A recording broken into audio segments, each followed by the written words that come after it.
Hola, somos Jamie Lucy. Y Daisy. y hablaremos de las motivaciones de la sociedad mexicana.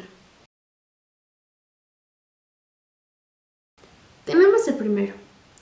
Flojera. ¿Una realidad mexicana? No, no somos flojos. De hecho, Moisés González Navarro dice que en México el trabajo tiene un valor importante. Y claro que lo tiene, pues es indispensable para la vida. Es cierto que los pueblos que no conocen su historia corren el riesgo de repetirla. La organización de la colonia buscaba deprimir el espíritu de la nueva raza. De hecho, 9 de cada 10 personas son trabajadores activos. El 65% se encuentra satisfecho con su empleo, el 70% trabaja para obtener ingresos y el 25% para desarrollarse profesionalmente. El 20% trabaja por la presión de otras personas. En realidad, los mexicanos somos muy trabajadores, a pesar de que la remuneración del trabajo no sea muy buena. El verdadero problema está en los patrones, ya que exigen mucho, pero a cambio dan muy poco. Al darnos cuenta de esta situación, también nos damos cuenta de por qué las personas dejan de tener ganas de trabajar o motivación. Eso quiere decir que estamos insatisfechos con la valoración de nuestro trabajo. El mexicano no es flojo, es una persona capaz de crear, modificar y hacer de su labor un arte. El mexicano es inteligente, trabaja con intensidad y si es necesario dedica tiempo extra, pero faltan incentivos para la sociedad mexicana. Ahora, hablaremos de tristeza y psicopatologías en México. Todos nos hemos sentido tristes, unos más veces que otros, pero hemos experimentado este sentimiento. La pobreza es un síndrome que provoca este estado en todos los mexicanos y el desempleo abunda en este país. Los principales síntomas psicopatológicos del desempleo son: El individuo se desespera y por lo tanto se torna muy negativo. De acuerdo con su edad, presentan mayor deterioro en su salud mental. El desempleo provoca tristeza. El desempleo provoca falta de interés. Disminuye la autoestima. una persona sin empleo se ha encontrado con mayores puntuaciones de depresión. Se ha encontrado una relación significativa entre el desempleo y el aumento de las tasas de suicidio. El mexicano usa 3 poderosos calmantes para curar su tristeza, por el desempleo, la pérdida de algún familiar, problemas matrimoniales.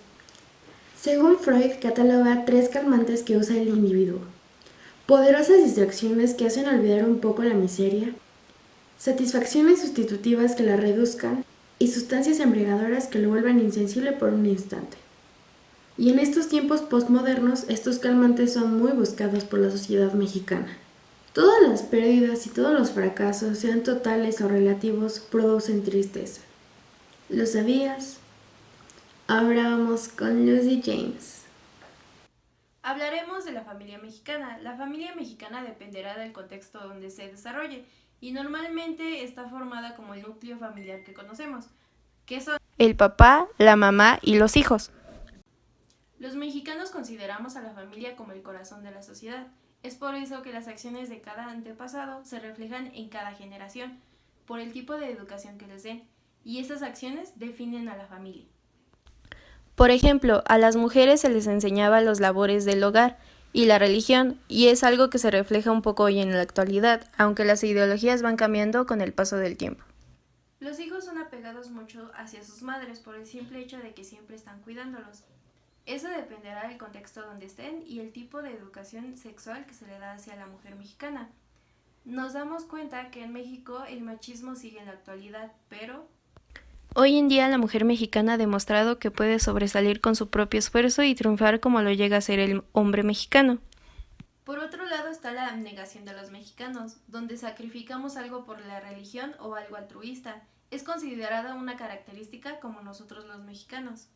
Guillermo Prieto en Los valientes no asesinan muestra un claro ejemplo de la abnegación de los mexicanos y trata sobre: de un lado tenemos al hombre donde se sacrifica por la sociedad, se podría decir que era un héroe para que no salieran perjudicados. En el caso de las mujeres es donde vemos cómo protege a su familia, donde no le importa salir lastimada con tal de que la familia esté bien.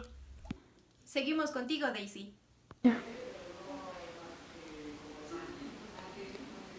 La corrupción en México ha surgido debido a la falta de oportunidades que a diario presentan millones de mexicanos que están en busca de un empleo a pesar de tener una carrera universitaria o una especialidad, ya que esto no es suficiente para las empresas, ya que lamentablemente cuentan con muy pocas plazas para emplear a cientos de personas en busca de un trabajo.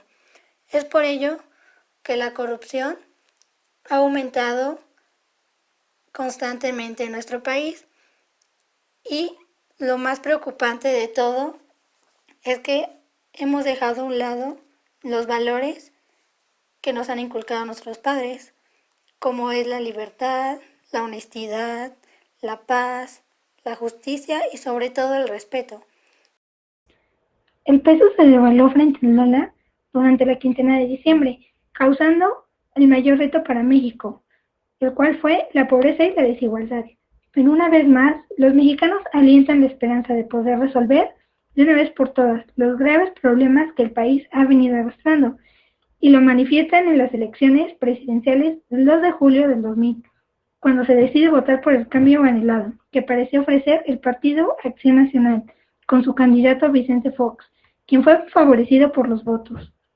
Pero la realidad de la vida social, política y económica no cambió, y hasta la fecha todo parecía seguir igual.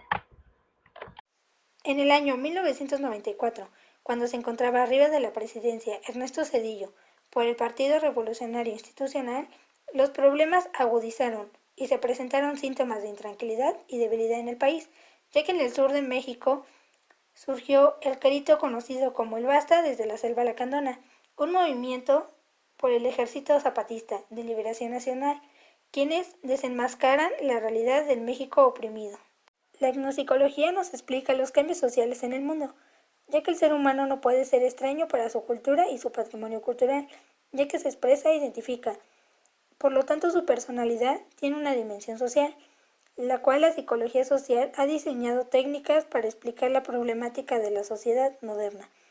Y en México existen diversos grupos étnicos, todos ellos con su propio modo de vida y organización, en los cuales se encuentra la pobreza y la desigualdad, que son cicatrices que han marcado para siempre a las generaciones pasadas y las próximas a venir, ya que estos han generado cambios trascendentales y han provocado movimientos alarmantes como los que sucedieron en 1968, ya que lamentablemente la gran parte de la población vive en condiciones de pobreza, sufre desnutrición, miserias y padece enfermedades curables, pero por falta de dinero no pueden salvar su vida, ya que la distribución de la riqueza es desigual, pues el 60% de las familias no recibe más que el 21% de la riqueza, ya que la gente de la ciudad vive mejor que los campesinos, y con ese pensamiento mucha gente abandona el campo, donde el principal problema es la desocupación, ya que la agricultura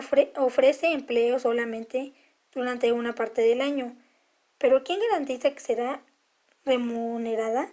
Por lo general, más de la mitad de las personas que viven en el campo trabajan como peones y jornaleros. Esto quiere decir que reciben un salario bajo, muy inferior al que se paga en la ciudad, ya que el problema es que quienes emigran del campo se convierten en los más pobres habitantes de las ciudades. Y esto nos da un resultado de un cinturón de pobreza que rodea los centros urbanos, ya que muchos municipios de México no cuentan con servicios sanitarios, que son municipios pequeños aislados en la sierra.